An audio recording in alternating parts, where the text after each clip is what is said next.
Oseas, que viene después del libro de Daniel, de los profetas mayores. Creo que sabemos la historia de Oseas, ¿no? Estuvimos en el estudio bíblico de YouTube. Pero bueno, el Señor me trajo a Oseas para que comparta acá un versículo. Pero bueno, justo vino perfecto para... ¿Estuvieron? ¿Me escuchan? Bien, Oseas capítulo 11, versículo 1. Cuando Israel era muchacho, yo lo amé. Y de Egipto llamé a mi hijo. Bien, ok. Estamos teniendo mucha información por el momento y hay que empezar a desarrollarla y empezar a entender qué nos está diciendo el Antiguo Testamento con todo esto. Pero creo que un poquito podemos entender ya cuando nos dice el libro de Isaías de que de una virgen concebirá, creo que se da a entender por María. Pero volvemos a lo mismo, son 700 años antes de Cristo. Y esto de Oseas ya son unos 500 años antes de Cristo. Y ya Oseas estaba más cerca de ese momento. Pero el profeta Oseas también comparte esto. ¿Cómo puede ser que esté compartiendo estos profetas cuando su contexto era otro? El contexto de estos profetas, Miqueas, Isaías y Oseas, su contexto era de llevar el mensaje de verdad, de exhortación, de arrepentimiento. ¿A quién? Al pueblo de Israel, a la tierra de Judá, de Jerusalén, norte y sur, porque se mandaban sus macanas. Ellos todo el tiempo eran ¿qué? Exactamente. Entonces, el contexto de estos profetas es de que tenían que llamarles la atención a quien era desobediente. ¿Cuántos de nosotros somos desobedientes? Y que tienen que llamarnos la atención. Capaz que muchos somos adultos, pero por ejemplo los niños, Ian, Nau, Alma, Oli, Axel, cuando nos portamos mal, por ejemplo, o se porta mejor dicho mal, uno tiene que llamarle la atención. Pero nosotros como adultos también tenemos nuestros padres, por ejemplo Doris, Eva, bueno, Albita que hoy no pudo venir, pero también Eloy seguramente a Juanma, Steph a Juli. Cuando uno se porta mal, ¿qué es lo que termina? Tenés que llamarle la atención para que no desobedezcan, ¿o no? ¿Es así? ¿Se dan cuenta el padre cómo realmente así era con sus hijos? Pero ¿a quién usaba en el Antiguo Testamento? A los portavoces, a los profetas, a los sacerdotes, a los reyes, para que ellos den el mensaje. El contexto es este. Miqueas, Isaías, Oseas están trayendo un mensaje de arrepentimiento al pueblo de Dios. Pero ¿qué tiene que ver con el nacimiento del Mesías todo esto que está compartiendo? Si acá todavía no está. Tiene mucho que ver. Por eso cuando decimos que la palabra de Dios, los 66 libros, nos hablan de Jesucristo, es porque los 66 libros están todos alineados al Verbo, a Jesucristo. ¿Amén? ¿Lo creen? Ay, me quedo tranquilo. Entonces, seguimos. Este nacimiento venía a cambiarlo todo. Porque se estaban empezando a dar cuenta estos profetas. Y mirá que iban pasando el tiempo, aparecía otro profeta. Iba pasando el tiempo, aparecía otro sacerdote. Siempre mensajeros de Dios, ¿no? Pero que pasó otro tiempo, murió y nacía otro y seguía con... Pero ya no daba abasto. O sea, es como que era el ciclo que hablábamos una vez en Jueces, ¿recuerdan? O en Primera de Reyes. De que cómo era el pueblo de Israel, era que se arrepentían, volvían a caer, volvían a idolatrar otras cosas, y se arrepentían y volvían a caer, pero después alababan al Señor, después, y siempre lo mismo. Con los mensajeros de Dios también pasaba lo mismo. Pero este nacimiento, iglesia, venía a cambiarlo todo. Este nacimiento venía a ser un antes y un después. Por eso la misma historia del mundo en sí, no estoy hablando de historia ahora teológica solamente, el mundo entero, por eso lo dividen antes de Cristo y después de Cristo. Hubo un cambio. Incluso la persona que pueda decir que no cree en Jesucristo, también cuando tiene que hablar de algo, tiene que decir antes de Cristo, después de Cristo.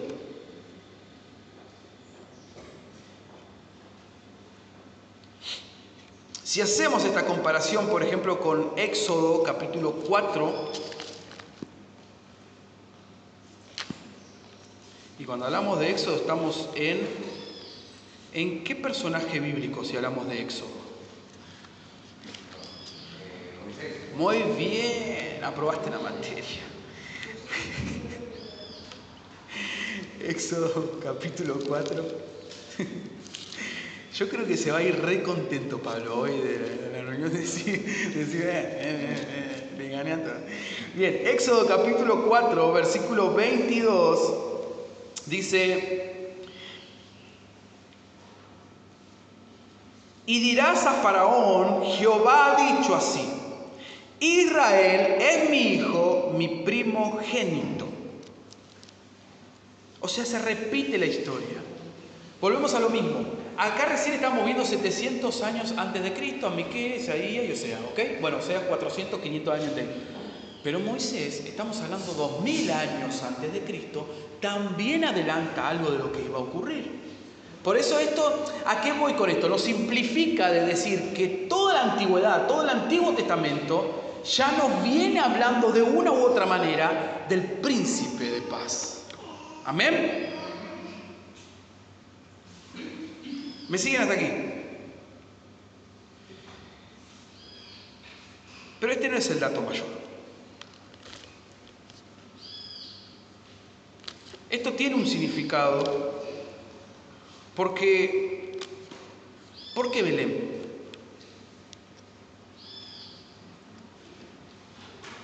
Volvemos a Miqueas capítulo 5.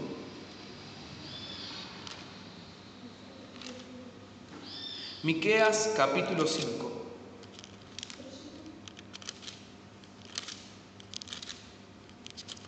Versículo 2. Pero tú, Belén Efrata, pequeña para estar entre las familias de Judá, de ti me saldrá el que será Señor en Israel. De ti me saldrá el que será Señor en Israel. Hablando de Jesucristo. Miqueas capítulo 5, verso 2. El mismo versículo y capítulo que leímos al principio. De Belén me saldrá el Hijo de Dios. Como muy bien sabemos, y esto es lo que creemos cada uno de nosotros, nuestro credo, nuestra fe, de que el Espíritu Santo engendró en María a Jesús. ¿Bien? Es lo que creemos, amén. Pero en ese contexto, y por eso ahora nos vamos a tener que ir a Mateo, porque Mateo tiene toda esa información. Mateo capítulo 2, por ejemplo. Y ahora lo vamos a leer. Pero acá nos va a llevar a entender un poquito más el significado realmente de por qué Belén. Si ellos no vivían en Belén, ¿por qué no donde estábamos bien? Bueno, hay un significado. Y veamos juntos, capítulo 2. Cuando Jesús nació en Belén de Judea, en días del rey Herodes, quien era el que gobernaba en ese momento, vinieron del oriente. Mateo capítulo 2, ¿estamos bien? Mateo capítulo 2, todo el capítulo 2. Vinieron del oriente a Jerusalén unos magos. Estos eran unos sabios, ¿bien? No estamos refiriéndonos a palabras magos de brujos o hechiceros. Estamos refiriendo a magos, se les llamaba en ese momento así, a personas sabias también, en sí de que eran incluso como astrólogos, de que se guiaban muchísimo con las estrellas y ellos sabían entender qué era tiempo de qué. Y ellos mismos, no es que llegó un WhatsApp o llegó un Twitter de que decía, hoy se acerca el nacimiento. No. Ellos directamente entendieron por la luz, por las estrellas, de que se acercaba un nacimiento muy importante. Y por eso seguimos. Vinieron del oriente a Jerusalén unos magos. En Jerusalén se encontraba Herodes, diciendo, ¿dónde está el rey de los judíos que ha nacido? Preguntan los magos. Porque su estrella hemos visto en el oriente y venimos a adorarle. Para darlo a entender ahí, entonces, esos magos, esos sabios, eran personas doctas, ¿no? Eran personas que, ¿por qué? Así de la nada venían a adorarle. Porque ellos tenían conocimiento entonces de la ley, tenían conocimiento de las escrituras. Sabían de que cuando llegara ese momento, tenían que venir a adorarle al Hijo de Dios. Y sigue. Oyendo esto, versículo 3, el rey Herodes se turbó y toda Jerusalén con él. Empezó a entrar en crisis Herodes. Y convocados todos los principales sacerdotes y los escribas del pueblo, les preguntó dónde había de nacer el Cristo. Ya sabían que hablaban del Cristo, el Mesías. Ellos le dijeron, en Belén de Judea, porque así está escrito por el profeta. Y ahí estamos entrando en una profecía que la vamos a leer ahora, versículo 6, que es lo que dice Miqueas capítulo 5, versículo 2. Y tú, Belén, de la tierra de Judá, no eres la más pequeña entre los príncipes de Judá, porque de ti saldrá un guiador que apacentará a mi pueblo Israel. O sea, lo regirá, lo pondrá en orden al pueblo de Dios, pueblo de Israel. Estamos leyendo a este X sacerdote que tiene el conocimiento de la palabra de Dios y que cuando se está hablando con el rey Herodes, le comparte esto de decir, sabemos de que es palabra que está escrita en la ley y que dice que en Belén nacerá. Entonces ahí ya estaba dando una información bastante importante, que en Belén iba a estar naciendo el Cristo. Herodes ya se estaba enterando de esto. ¿Me siguen? Entonces Herodes, llamando en secreto a los magos, indagó de ellos diligentemente el tiempo de la aparición de la estrella. Y enviándolos a Belén, primero hizo eso. Los envío, averígüenme realmente exacto dónde, en qué parte exactamente está y vengan y compártanme. Así puedo ir y adorarle, porque esto es lo que va a decir. Seguimos. Herodes, llamando a los magos, le indagó un poco y versículo 8 dice, enviándolos a Belén, dijo, id allá y averigüen con diligencia acerca del niño. Y cuando lo encuentren, háganmelo saber para que yo también vaya y le adore. Claro, la carita de Pablo, con el guiño, ¿viste? Le adore, ¿no? Le adore. Ok. Ellos, habiendo oído al rey, se fueron. Y aquí la estrella que habían visto en el oriente iba delante de ellos hasta que llegando se detuvo sobre donde estaba el niño. Versículo 10. Y al ver la estrella se regocijaron con muy grande gozo. Vamos a leer un versículo más que dice, versículo 11. Y al entrar en la casa vieron al niño con su madre María, y postrándose lo adoraron y abriendo sus tesoros le ofrecieron presentes, oro, incienso y mirra. Pero siendo avisados por revelación en sueños que no volviesen a Herodes, regresaron a su tierra por otro camino. ¿Quién le habrá hablado en sueños a estos magos para que no regresara y que le comparta a Herodes? ¿Quién puede ser para ustedes el que le reveló de que no regrese a Herodes y se vuelvan a su ciudad?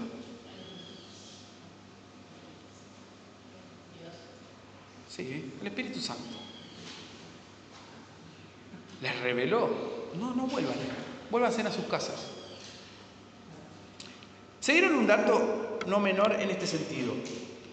Jesús, ¿dónde nació? La información que nosotros tenemos, ¿dónde nace Jesús?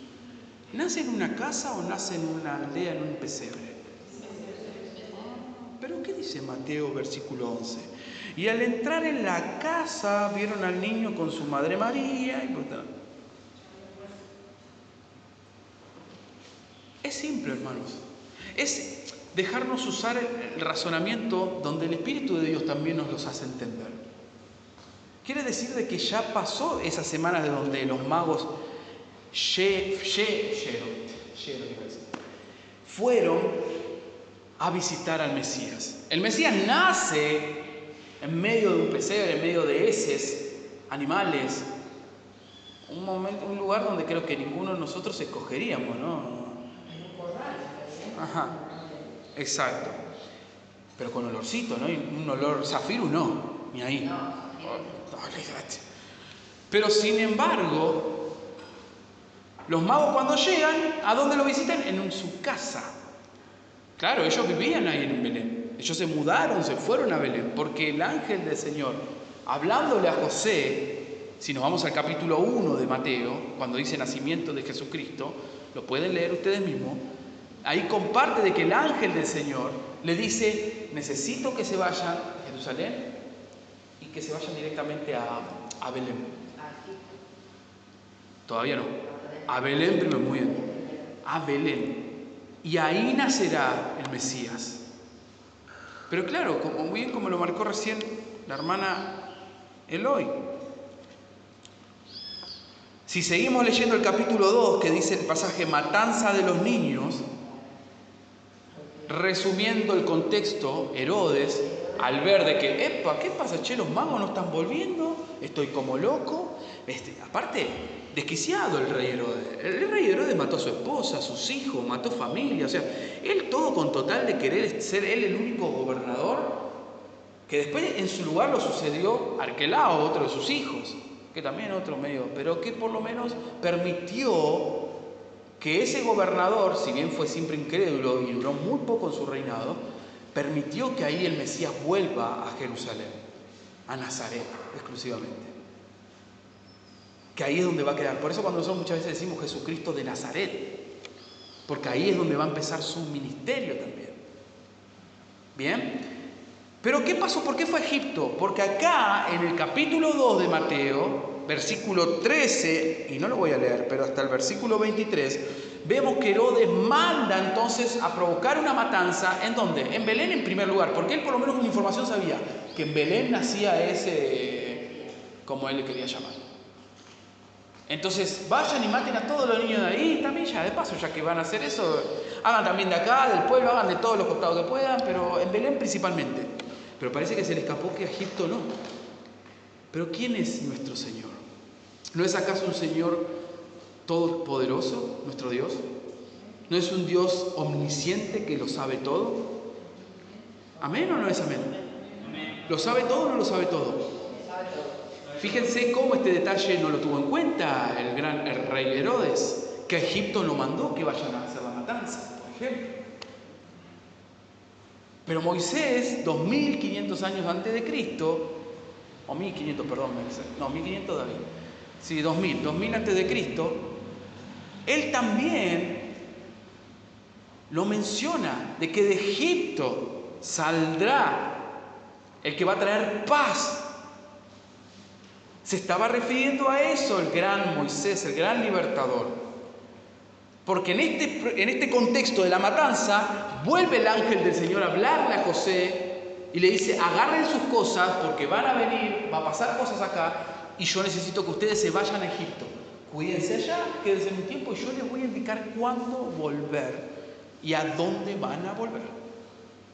Ese es el contexto de entender ese gran nacimiento y todo el caos de lo que fue. Y me lo imagino a María, yendo escondido, todo con el bebé, que no llore.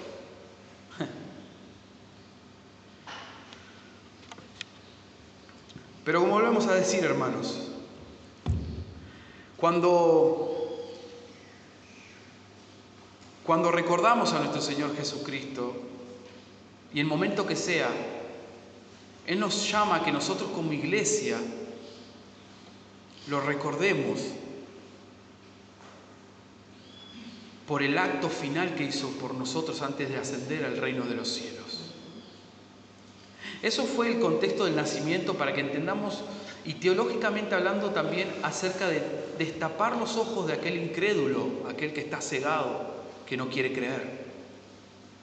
Pero también el Señor es el que se encarga de abrir los ojos de aquellas personas, no nosotros, hermanos. Tal vez nuestro sueño, nuestro anhelo, nuestros deseos es de que queremos que nuestro familiar, nuestras amistades puedan reconocer a Jesucristo como Señor y Salvador, porque yo lo reconocí. Pero no es tus deseos en lo que va a provocar eso. En todo caso, vos lo máximo que podés hacer es orar por esa persona. Pero ese es el contexto del nacimiento de nuestro Señor. Y fíjese cómo había tanta profecía en sí, que Miqueas, Isaías, Oseas, Moisés hablaban ya adelantando de este gran Mesías. Los invito a ponerse de pie para ir finalizando.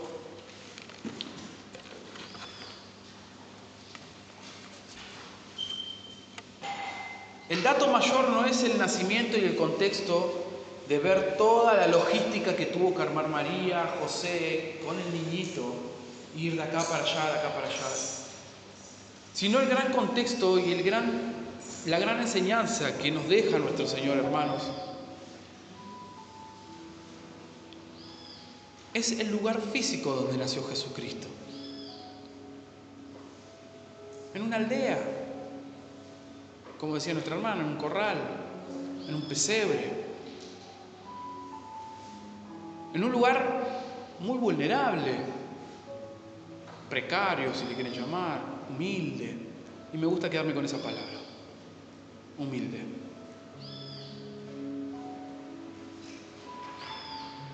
Pero creo que ustedes lo pueden entender, pero cualquier persona que no sepa muy bien este contexto, su pregunta sería, pero si es el Hijo de Dios, ¿por qué? ¿Por qué siendo el Hijo de Dios que estaba en el reino de los cielos, sentado a la diestra del Padre, con todo lo que significa en la presencia de Dios, ¿por qué nacer en un pesebre? ¿Por qué no nació en una mansión? ¿Por qué no nació lleno de oro? ¿Por qué no nació con otra familia que ya era adinerada, que tenía todo? Y que cuando él salga y lo veían ahí crecer y de a poco cada vez más, todo lleno de oro y mostrándose como faraón, por así decirlo, en los tiempos antiguos. Un multimillonario, si quieren llamarlo hoy en día. ¿Por qué no fue en ese ejemplo? Si era el Hijo de Dios, ¿qué nos dice? Inclusive, ¿qué nos dice la palabra de Dios? De que nuestro Señor, nuestro Padre, es el dueño del oro y la plata. Entonces eso nos da a entender también un poco de decir, si es el dueño del oro y la plata, quiere decir que entonces el Hijo de Dios, por lo menos, el Hijo de Dios, yo entiendo mi vida, bueno, somos pecadores, fuimos redimidos en el bautismo, también volvimos a nacer, ¿ok? Y todos los días tengo que luchar para ser limpio, ¿ok? Eso lo podemos entender. Pero el Hijo de Dios, y si dice que el dueño es el dueño del oro y la plata, creo que 2 más 2 es 4. Entonces la lógica nuestra es de entender de que entonces, ¿por qué el Mesías, por qué Cristo, el Hijo de Dios, no nació también en una mansión, en cuna de oro?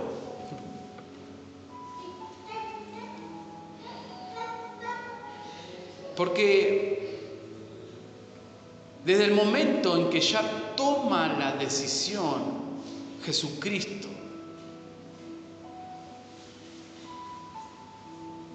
desde el momento que ya estaba estipulado que nuestro Señor Jesucristo descienda del reino de los cielos a la tierra, ya nos enseñó.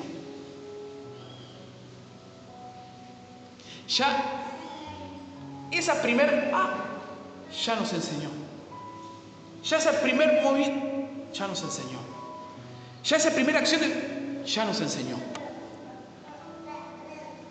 Ya nos vino a traer un mensaje.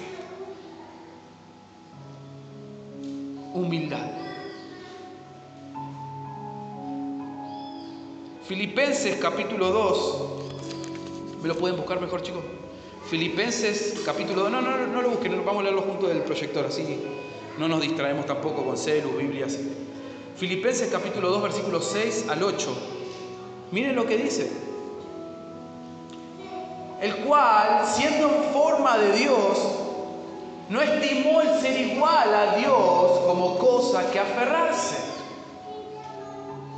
sino que se despojó a sí mismo, tomando forma de siervo, hecho semejante a los hombres,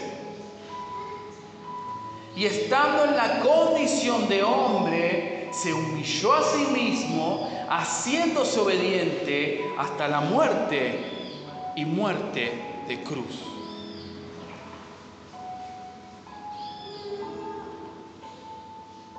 No estimó qué cosa aferrarse y decir, pero yo soy el Hijo de Dios, entonces vengo a la tierra y de hecho ya vengo con poderes. Entonces en el momento que estoy crucificado y que me hice el débil, empiezo a tirar rayos láser o empiezo a matar a todos ahí con mi mano o a hacer así.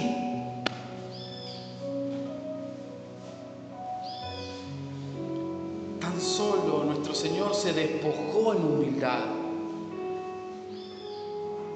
con la enseñanza desde que cuando ya nació hasta cuándo va a morir para resucitar al tercer día y decirle: tomá,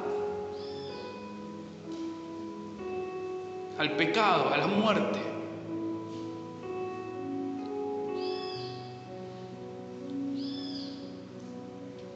Nos vino a traer su enseñanza. Nos vino a traer su mensaje de humildad.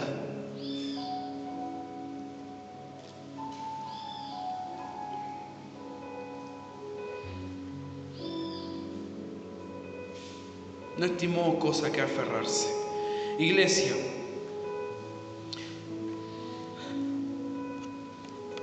¿querés ser cada día parecido a nuestro Señor Jesucristo? ¿Querés luchar cada día en poder parecerte a Cristo? Porque si estás acá en este templo, claramente presenta de que venís porque realmente estás sucio, sucia, con pecados en la cual tenías que venir a arrepentirte. Por eso todas las reuniones, todo momento comenzar arrepintiéndonos, inclusive de esas cargas que ni Paola ni yo sabemos ni vamos a saber, porque vos sí las sabés con el Señor lo que le entregaste.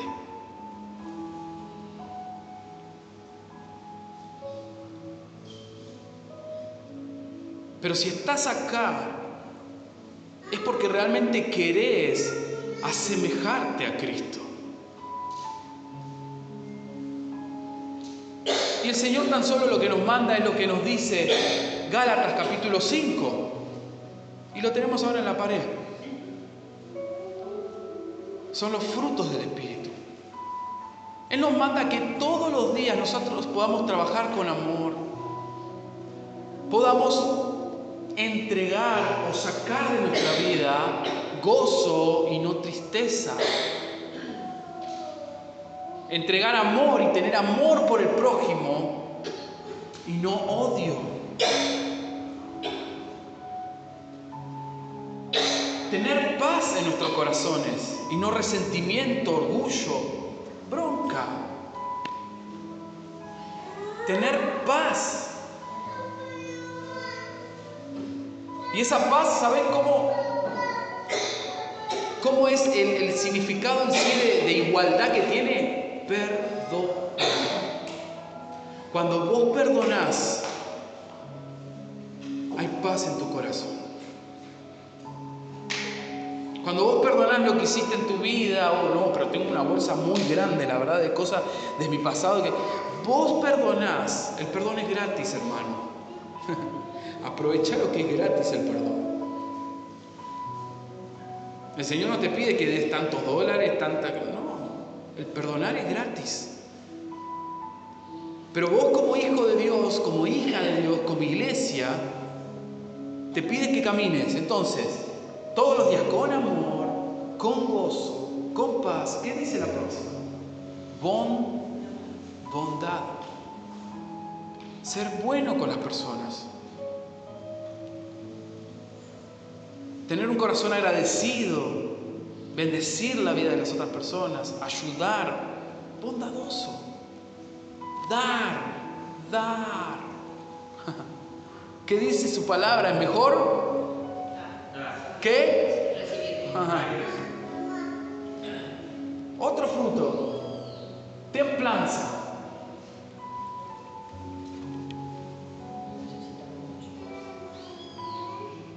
¿Qué se les viene con la palabra templanza?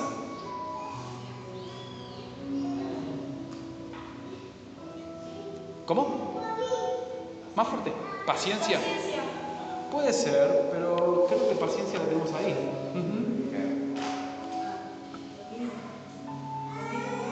¿Dominio propio?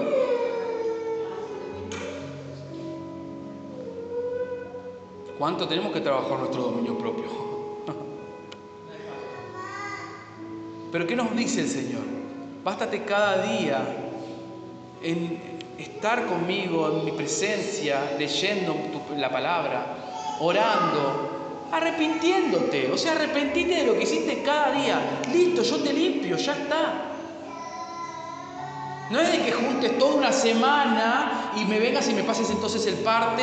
Bueno, mira, en templanza, bueno, la verdad que sí, me costó, ¿viste? O sea, hoy tenía que hacer ayuno y como que, bueno, ok. No quiere, no te pide eso el Señor. Te pide que cada día puedas estar parecido a Él. Y eso lo buscamos en comunión. Lo buscamos en la palabra de Dios, en la oración. Próximo fruto, paciencia.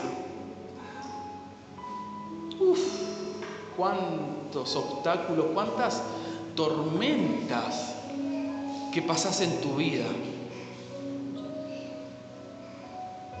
Cuántas dificultades que pero me respondió de esta manera y que ¿no? Pero no sé, ¿por qué es tan terco? ¿Por qué es tan terca? ¿Por qué? Pero, sí. Y querés hacerlo a tu manera y querés ir y buscarlo. Pero el Señor te pide paciencia. Poné tu fe en mí. Y en esa paciencia, ¿qué nos va a traer? Paz, por ejemplo. Y cuando menos te diste cuenta, ya tenés paciencia de esa persona que tal vez es muy incrédula o muy terca o muy desobediente, pero vos tenés paz. Porque ¿quién entonces está viviendo en tu vida? El Espíritu Santo. Y Él no va a traer calamidades, bronca, ira, ansiedad. No va a traer eso el Espíritu de Dios. Próximo fruto, ya terminamos. Uno tan fundamental. Fe. Tener fe en nuestro Señor Jesucristo. Tener fe en que Él hará en nosotros la obra. Tener fe en que también es muy similar y prácticamente el mismo significado que perseverancia. Perseverar. Tener fe en perseverar. Todos los días. Tengo todos los días fe en mi Señor Jesucristo. Tengo fe de que Él puede hacer el cambio en mi vida. Pero volví a caer, pero pasó otro día y volví a caer en la misma tentación, en el mismo problema, soy débil en esto. Pero cuando vos lo decís con tu palabra, es lo que termina cumpliéndose. Entonces por eso también tiene mucho significado qué es lo que decimos con nuestra boca, iglesia. ¿Querés cambiar? Entonces sé optimista, sé positivo y poné tu fe en el Señor. Que el centro de tu vida sea Jesucristo. Y Él te va a enseñar todos los días a través del Espíritu Santo a que perseveres, a que tengas fe y que, pero ayer vos viste, pero hace un año que seguís luchando en la misma situación, o sea, en lo mismo. Seguí teniendo fe, porque el Señor ahí es donde bendice nuestros corazones, nuestras vidas. Y el último, mansedumbre. Viene de la palabra manso. Ser manso. Casi como decir la palabra humilde. Es el sinónimo. Ser manso. Porque ¿saben qué? Todos estos frutos, los 8, junto con dominio propio, son los que nuestro Señor Jesucristo siempre tuvo. Si vos querés asemejarte a nuestro Señor Jesucristo, entonces tenés que leer Gálatas 5 y tenés todo esto.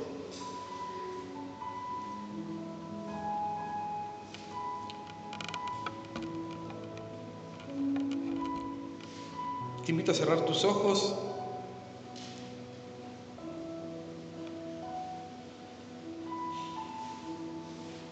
Padre amado, gracias.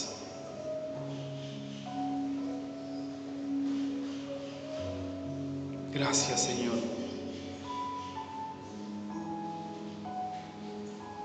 Gracias por haber entregado a tu Hijo amado, a tu Hijo unigénito. Porque de tal manera amaste al mundo que lo enviaste para traer salvación, para traer verdad. para traer el verdadero camino en la cual nos lleva a la salvación. Gracias, Señor, por tu Hijo amado, Cristo Jesús, quien hemos elegido que sea nuestro mentor,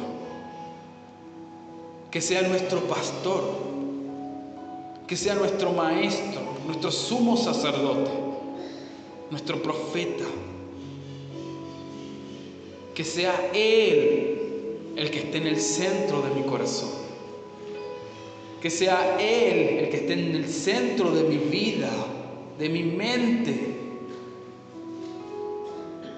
Tan solo, Padre, te pedimos perdón, porque muchas veces Él no fue el centro.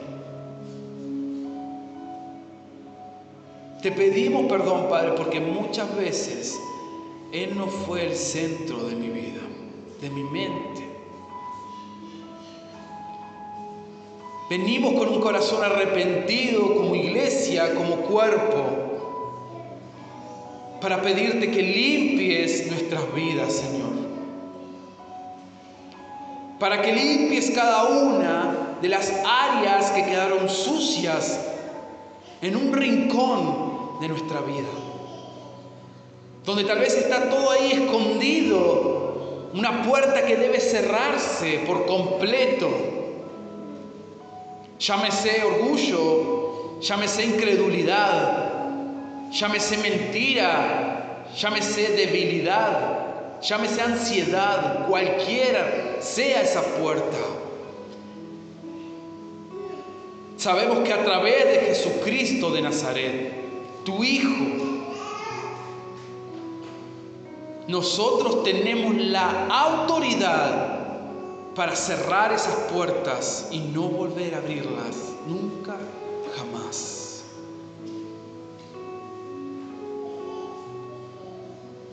Por eso, Señor, te pedimos ser limpios y que nos reveles a través de tu Espíritu Santo, el consejero que está en nuestras vidas las 24 horas de cada día de la semana, para que nos sigas revelando, Señor, para que nos sigas mostrando qué es lo que tengo que renunciar, en qué es lo que tengo que entregar todo a ti, Señor, para estar limpio y estar puro ante ti, para estar con unos ojos donde tú me veas con ojos agradables y puedas decirme que tienes complacencia de que yo sea tu hijo, tu hija. Padre, alabado eres tú, Señor, que estás en los cielos y que por tu Espíritu Santo estás en nuestras vidas para caminar en esta tierra, venciendo cada obstáculo, venciendo cada adversidad, Señor, recordando que cada día debemos ser santos, que cada día debemos ser puros, vivir en espíritu, vivir en la verdad. Y todo con un fin. Hasta que el adviento, la llegada de nuestro Señor Jesucristo, cuando tenga que venir a buscarnos, nosotros podamos estar preparados como esas 5 vírgenes que estuvieron preparadas porque sabían que iban a encontrar al esposo que venía en camino. Que podamos recordarte, Señor, en este mes de diciembre, enero, febrero, marzo, abril, mayo, junio, julio, agosto, septiembre, octubre, noviembre y otra vez diciembre de 2026, si tú lo quieres así. Podamos recordar hasta que tú vengas a buscarnos, Padre, a través de tu Hijo, Cristo Jesús. Heme aquí, Señor. Queremos llevar palabra de salvación, queremos llevar el Evangelio de Jesucristo a nuestras casas, el Evangelio de Jesucristo a nuestros trabajos, el Evangelio de Jesucristo a nuestras familias, a la calle. Por eso, Señor, tan solo ayúdanos, fortalécenos, y nosotros poder entender cuando tú nos revelas de que algo está mal, corregirlo y ser mansos, ser humildes, para que tú sigas corrigiéndonos y caminar la suma pureza contigo, Señor.